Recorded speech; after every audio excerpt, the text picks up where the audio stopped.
Hi, I'm Kim, and I love to answer your questions about Metroparks nature or history. One person called in and had a question about Ohio Buckeye trees.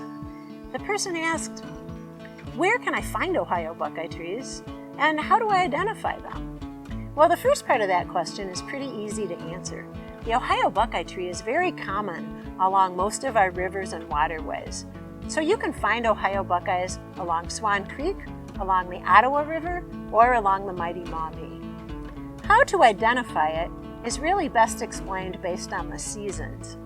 So in wintertime, Ohio Buckeyes are relatively easy to spot along floodplains because they have a gray bark that's pretty flat, not too ridged, and it often has this beautiful green moss growing up it. It's a dark green moss. It's a certain kind called Platygerium repens.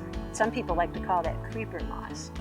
The other thing that you'll see in the winter is the very large bud on the buckeye.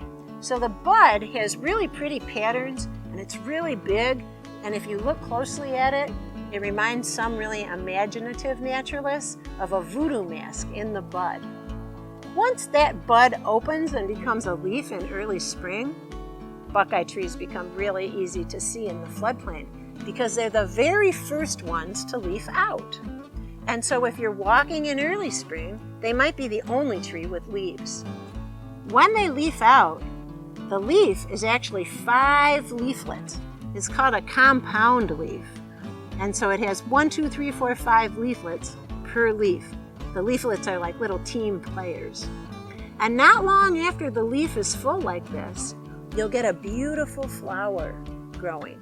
This happens usually in May. As the summer progresses, that flower turns into a cluster of buckeye nuts. I think most of us are pretty familiar with what the buckeye looks like as a fruit, the nut of the buckeye. Moving into early fall, it can be really tricky to identify and find a buckeye leaf.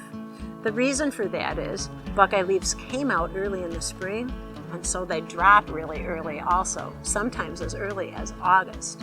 So in September and October is very rare to find a full buckeye leaf.